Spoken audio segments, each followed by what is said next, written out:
Topic है topic जो है हमारा टॉपिक है analysis of A cubic equation.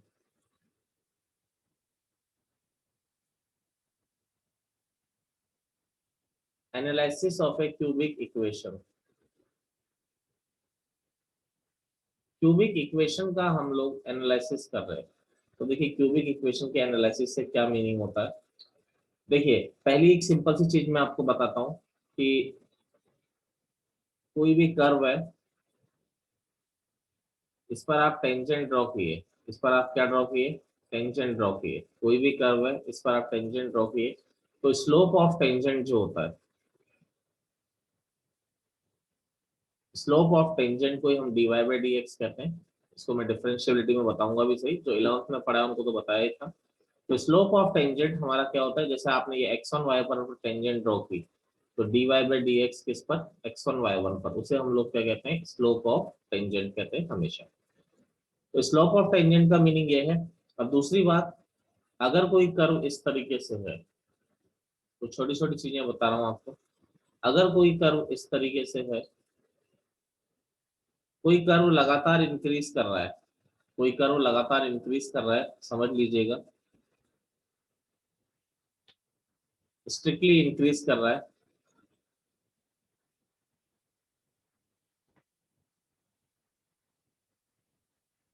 कोई भी कर्व अगर इंक्रीजिंग है, तो इंक्रीजिंग है तो इसका मतलब इसके किसी भी पॉइंट पर मैं टेंजेंट ड्रॉ करूं। आप ध्यान दीजिए, आप कोई भी कर्व अगर इंक्रीजिंग है, इंक्रीजिंग मतलब जो लगातार बढ़ता जा रहा है, इसके किसी भी पॉइंट पर टेंजेंट ड्रॉ करें तो थीटा जो मिलेगा हमेशा कैसा एंगल मिलेगा, मुझे बताएंगे आप लोग।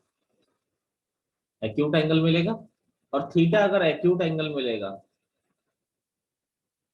तो जो स्लोप ऑफ टेंजेंट होता है, स्लोप ऑफ टेंजेंट हमारा क्या होता है, टेन थीटा। ठीक है। और थीटा अगर एक्यूट एंगल है तो टेन थीटा कैसा होगा, पॉजिटिव होगा। यानी dy बाई डी एक्स इसका ऑलवेज क्या आता है, पॉजिटिव आता है। और dy बाई डी एक्स को हम लोग क्या कहते हैं, एफ डैश एक्स। यानी कोई भी अगर स्ट्रिक्टली इंक्रीजिंग फंक्शन होता है तो उसका डेरिवेटिव ऑलवेज क्या आता है, पॉजिटिव आता है।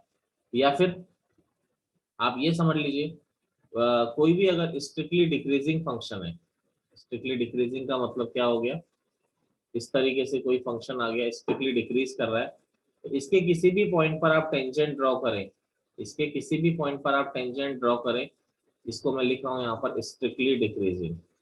ये कैसा आ रहा है, स्ट्रिक्टली डिक्रीजिंग। इसके किसी भी पॉइंट पर आप टेंजेंट ड्रॉ करें तो थीटा कैसा आएगा, मुझे आप बताएंगे हमेशा। ऑब्ट्यूज। आपके दिमाग में अगर आता है, आप कहीं भी ड्रॉ करके देख लीजिए, यहाँ ड्रॉ करके देखिए तो भी ऑब्ट्यूज ही आना है, आप यहाँ ड्रॉ करके देखिए तो भी ऑब्ट्यूज ही आना है। तो थीटा कैसा एंगल होगा, ऑब्ट्यूज एंगल। तो देखिए यहाँ पर स्लोप ऑफ टेंजेंट जो होगा ऑब्ट्यूज एंगल होगा, तो अब ये टेन थीटा जो होगा, स्लोप ऑफ टेंजेंट जो होगा टेन थीटा। अब टेन थीटा क्या होगा आपका, नेगेटिव होगा, नो डाउट। और स्लोप ऑफ टेंजेंट को हम किससे रिप्रेजेंट करते हैं, D Y by D X से। और D Y by D X यानी क्या होता है, F dash X is less than zero. किसी को कोई प्रॉब्लम है तो बताइएगा।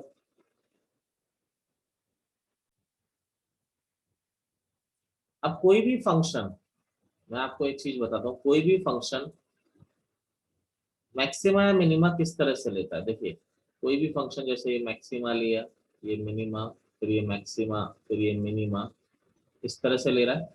तो देखिए यहाँ पर इसने, यहाँ पर अगर हम लोग बात करते हैं तो यहाँ पर क्या लिया इसने, मैक्सिमा लिया, और यहाँ पर क्या लिया इसने, मिनिमा लिया। यहाँ पर क्या लिया, मैक्सिमा लिया, और यहाँ पर मिनिमा। अब मुझे बताइए, आप यहाँ पर देख पा रहे हैं कि जहां पर भी वो मैक्सिमा ले रहा है, ध्यान दो, जहां पर भी वो मैक्सिमा ले रहा है वहां पर टेंजेंट जो आ रही है उन पॉइंट पे, जैसे ये मान लीजिए ये point x is equal to a है, ये पॉइंट आपका x is equal to b है, ये पॉइंट आपका x is equal to c है, और ये पॉइंट आपका x is equal to d है। मुझे बताइए जिन भी पॉइंट पर फंक्शन मैक्सिमा या मिनिमा ले रहा है वहां पर क्या हो रहा है, टेंजेंट एक्स एक्सिस के पैरेलल आ रही है, नहीं आ रही है। ठीक है।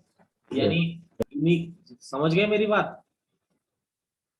यानी जहां पर भी फंक्शन मैक्सिमा या मिनिमा ले रहा है वहां पर एफ डैश एक्स, यानी कि टेंजेंट एक्स एक्सिस के पैरेलल आ रही है, और टेंजेंट पैरेलल आ रही है एक्स एक्सिस के, इसका मतलब उसकी स्लोप क्या होगी, जीरो।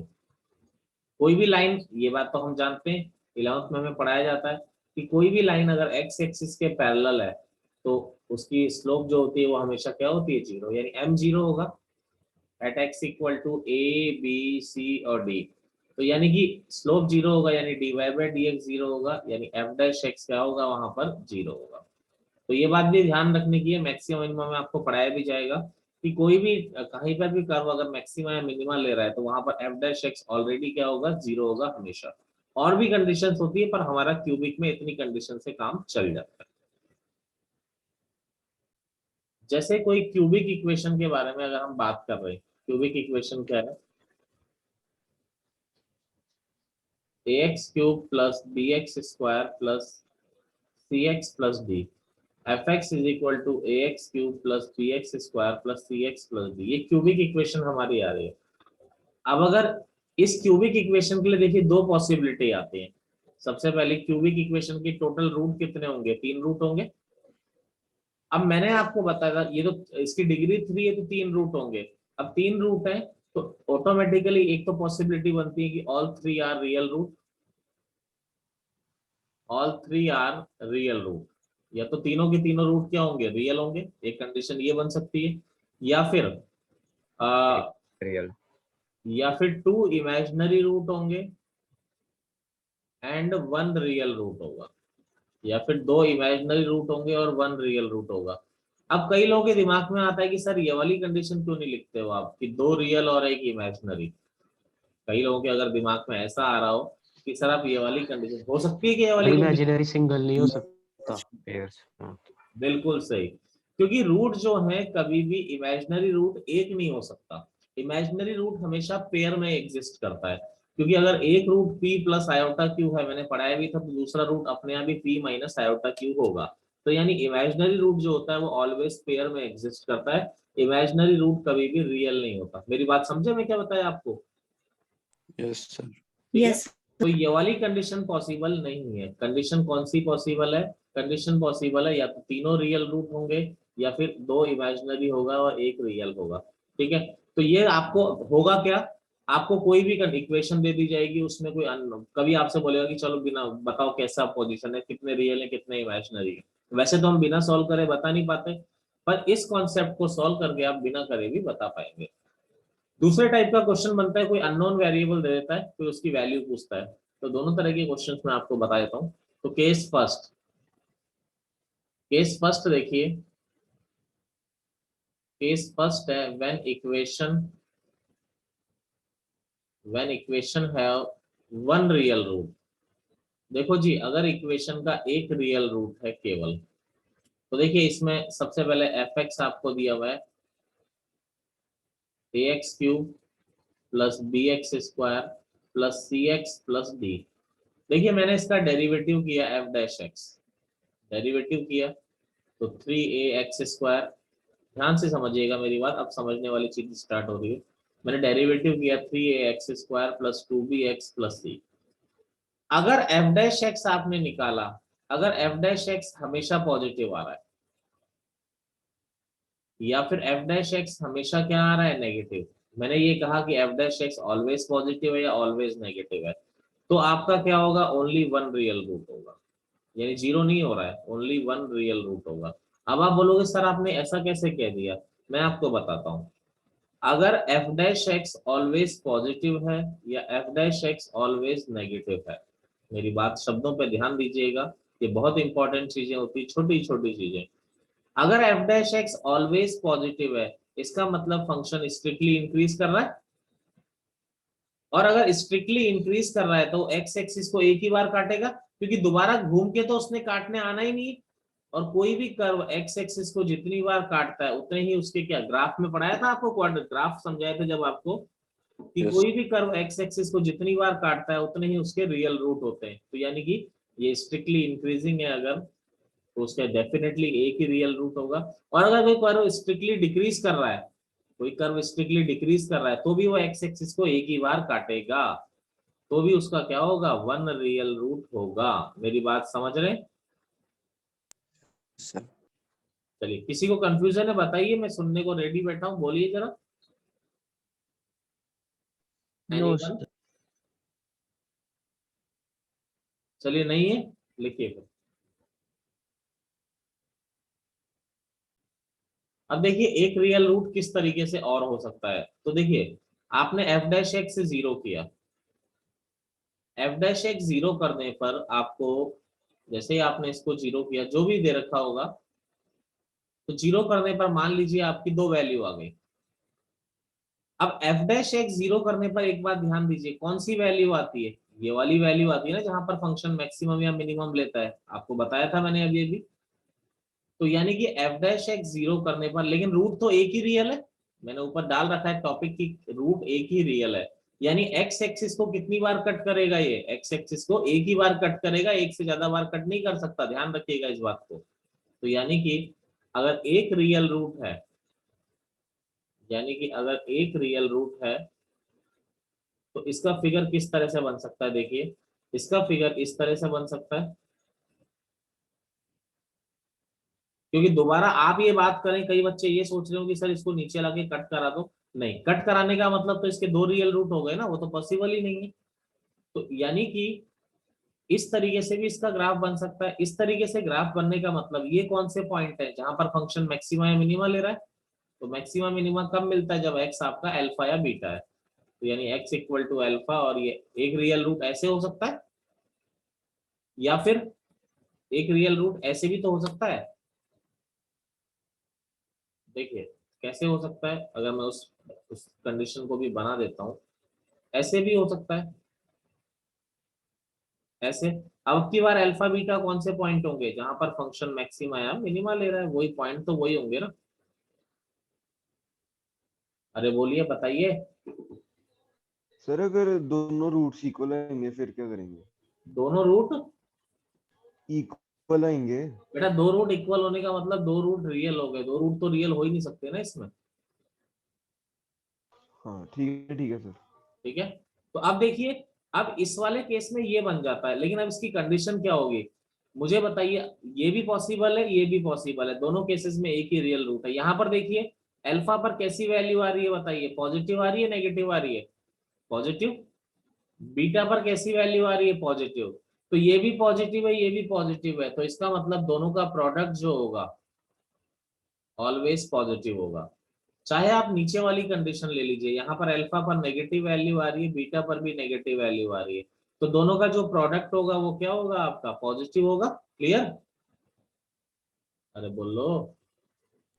Yes, sir. हो गया? तो अगर एक रियल रूट है तो या तो F dash X greater than zero always, या लेस देन जीरो, या फिर जो F dash X equal to zero पर वैल्यू अल्फा और बीटा आ रही है, जहां पर फंक्शन मैक्सिमम या मिनिमम ले रहा है, तो F alpha into F beta क्या होना चाहिए, पॉजिटिव होना सर चाहिए। केस 2 है आपका, सर क्या हो गया, सर मैं ये समझा नहीं sir, F alpha into F beta greater than zero कैसे? कैसे समझेगा फिर, मैं बार बार एक बात बोल रहा हूँ कि अल्फा, या प्रज्वल देखिए एक सिंपल सी बात मैं बार बार बोल रहा हूँ, ये वैल्यू पॉजिटिव है क्या, ये पॉजिटिव है, जी सर। ये वाली वैल्यू पॉजिटिव है, हाँ जी सर। तो दो पॉजिटिव को मल्टीप्लाई करेंगे तो क्या आएगा, पॉजिटिव आएगा कि नेगेटिव आएगा, पॉजिटिव तो आएगा मैंने यही तो बोला एफ अल्फा। सर। इधर आप नीचे जो वैल्यू आ रही है एक्स एक्सिस पे उसे काउंट कर रहे हो ना? नहीं, मैं वाई एक्सिस वाली वैल्यू काउंट करूंगा ना, फंक्शन की वैल्यू को काउंट कर रहा हूं मैं। अच्छा ठीक है, तो सर अगर यही ग्राफ नीचे को हो जाए, इन्वर्स हो जाए, जो क्या मैंने क्यूबिक का बना के दूसरा दिखाया ग्राफ था बताया अभी, आपने? बना के दिखाया था अभी नीचे को, कि ये अल्फा है ये बीटा है, तो अभी इस पर भी नेगेटिव आ रहा है और इस पर भी नेगेटिव आ रहा है, तो दो नेगेटिव को मल्टीप्लाई करेंगे तो भी तो पॉजिटिव ही आएगा।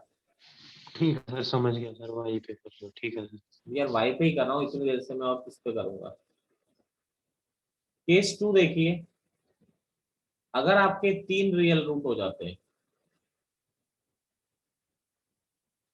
अगर आपके थ्री रियल रूट्स होते हैं, जो क्यूबिक है, F X is equal to A x cube plus B x square plus C x plus D, तो एफ डैश एक्स किया तो ये हो गया 3ax square plus 2bx plus C, 3ax square plus 2bx plus का सी।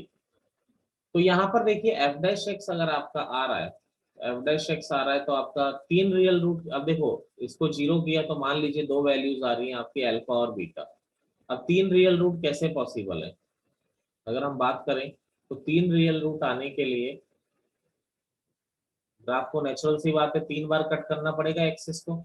और alpha और beta क्या है, जहां पर फंक्शन मैक्सिमा या मिनिमा ले रहा है। तो मान लीजिए यहाँ पर अल्फा है और यहाँ पर बीटा है। मैं ये नहीं कह रहा कि अल्फा यही होगा, हो सकता है बीटा यहाँ पर हो, इससे मेरा कोई सरोकार नहीं है इस कॉन्सेप्ट का, लेकिन मेरा काम चल रहा है। अब देखिए अगर 3 रियल रूट है तो नेचुरल सी बात है वो एक्स एक्सिस को 3 बार कट करेगा ही करेगा, तभी 3 रियल रूट आएंगे। अब आप देखिए यहाँ पर अल्फा पर कैसी वैल्यू आ रही है, पॉजिटिव, और बीटा पर कैसी वैल्यू आ रही है, नेगेटिव। तो F alpha into F beta कैसा होगा आपका, बोलिए, नेगेटिव होगा नहीं होगा? यस। अब ऐसे ही अगर यहाँ पर अगर ग्राफ ऐसा हो जाता, तो अगर ऐसा ग्राफ हो जाता तो यहाँ पर ये आ गया अल्फा और ये आ गया आपका बीटा, ये आ गया अल्फा और ये आ गया आपका बीटा। तो F alpha into F beta आपका क्या आ रहा है, एक माइनस आ रहा है और एक प्लस आ रहा है। तो इस केस में भी F alpha into F beta क्या होगा, नेगेटिव होगा। ठीक है, नोट करिए। देखिए पूरे टॉपिक को मैं रिवाइज करा दे रहा हूं। सबसे पहले आपको एफ एक्स दिया गया है, a x cube plus B x square plus C x plus d. आपको इस क्यूबिक के रूट बताने हैं। तो इसके रूट के बारे में हमें ये पता लगा कि या तो 1 रियल रूट होगा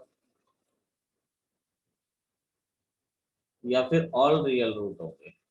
दो ही पॉसिबिलिटी बनती है, बीच की कोई पॉसिबिलिटी नहीं बनती। अगर एक रियल रूट है तो इसके लिए क्या होता है, आपने एफ डैश एक्स को 0 किया, सॉरी आपने एफ डैश एक्स निकाला। अगर f dash x always positive आ रहा है या फिर f dash x always negative आ रहा है, तो यानी ऑलवेज पॉजिटिव आ रहा है तो ये आ गया स्ट्रिक्टली इंक्रीजिंग फंक्शन आ रहा है आपका, ठीक है, या फिर स्ट्रिक्टली डिक्रीजिंग, तो इस केस में 1 रियल रूट होगा। और दूसरी पॉसिबिलिटी क्या आ रही है आपकी कि अगर एफ डैश एक्स एक रियल रूट है तो एफ डैश एक्स को 0 किया, 2 वैल्यूज आ रही है अल्फा और बीटा। तो अगर 2 वैल्यूज आ रही है तो एक बार अगर वो कट तो एक ही बार करेगा ना एक्सिस को, ज्यादा बार तो कर नहीं सकता। तो अल्फा और बीटा वो आ रहे हैं जहां पर फंक्शन मैक्सिमम या मिनिमम ले रहा है। तो यानी इस केस में क्या है, अल्फा पर भी पॉजिटिव वैल्यू है, बीटा पर भी, तो F alpha into F beta क्या होगा, पॉजिटिव। तो ऑल 3 रियल रूट में क्या होगा, एफ डैश एक्स को 0 किया, आपके अल्फा और बीटा है, तो ऑल 3 रियल रूट वाले केस में ऐसा होगा, 3 बार एक्स एक्सिस को कट करेगा, तो ये अल्फा और बीटा, तो इस केस में F alpha into F beta क्या होगा आपका, नेगेटिव होगा। क्लियर है सबको, कोई दिक्कत किसी को? No sir. चलिए देखिए क्वेश्चन है हमारा,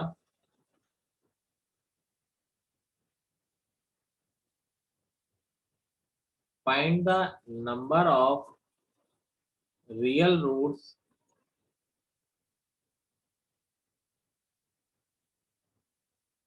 find the number of real roots of the equation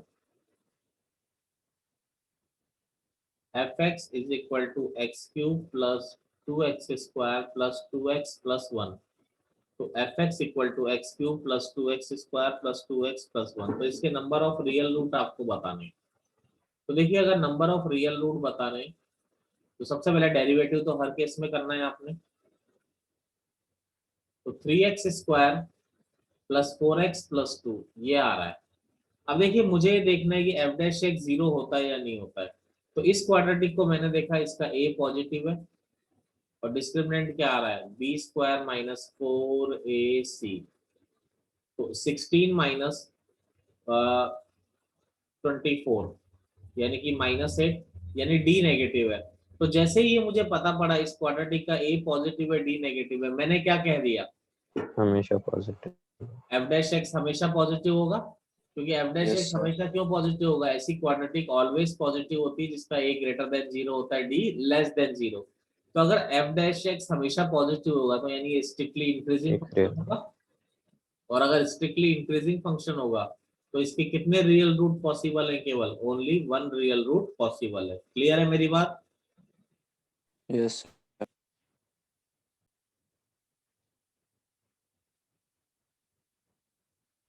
देखिए क्वेश्चन है हमारा,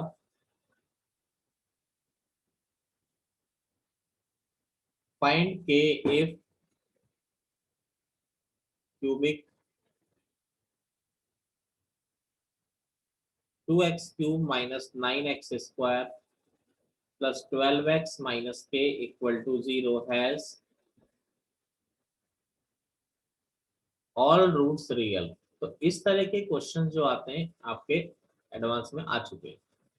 अब देखिए क्यूबिक दे रखा है, इसने बोला है सारे रूट रियल हैं, इसने पूछा नहीं है, इसने बताया है आपको। तो अगर सारे रूट रियल हैं तो देखिए एफ डैश एक्स तो 0 होना ही पड़ेगा। तो देखिए एफ डैश एक्स किया तो ये आ गया 6x square minus 18x plus 12। यहाँ से 6 कॉमन आ रहा है, x square minus 3x plus 2। तो एफ डैश एक्स को 0 किया, 6 उधर चला जाएगा। अब देखिए इसके फैक्टर किए, आराम से फैक्टर हो रहे हैं। तो क्या आ रहा है, x इक्वल टू 1 और 2 आ रहा है। तो देखिए 3 रियल रूट है, तो कौन सी कंडीशन होगी, 3 बार x एक्सिस को कट करेगा। तो जिस पर भी मैक्सिमम या मिनिमम ले रहा है उस पर साइन डेफिनेटली क्या होंगे, अपोजिट होंगे। यानी f1 इंटू f2 क्या होगा आपका, डेफिनेटली क्या होगा, नेगेटिव होगा नहीं होगा, बिल्कुल होगा। f1 निकाला तो 2 माइनस 9 प्लस 12 माइनस के, 2 माइनस 9 प्लस 12 माइनस के, और f2 क्या है, 2 इंटू 2 का क्यूब हो गया 8, 9 इंटू 2 का स्क्वायर हो गया 4, और प्लस 12 इंटू 2 माइनस के। तो ये हो गया 12 माइनस 9, 3 और 2 5 माइनस के, और ये क्या हो गया 8 इंटू 2 16 माइनस 36 प्लस 24 माइनस के लेस देन 0। तो 24 और 36 माइनस 8 क्या हो गया, क्लियर है। यस सर, और माइनस 8 माइनस के आएगा ना, नहीं 4 ही आएगा। अब देखिए वेवी कर्व जब लगता है जब k का कोफिशिएंट पॉजिटिव होता है, तो माइनस कॉमन लिया, यहां से भी माइनस कॉमन लिया, माइनस माइनस हो गया, k minus 4 k minus 5 less than 0। Wavy curve के लिए क्या किया, हर फैक्टर को 0 किया, प्लस माइनस प्लस, आपको नेगेटिव साइन चाहिए। तो k की वैल्यू कहां से कहां तक लाई करेगी आपकी, 4 to 5 तक आपकी लाई करेगी।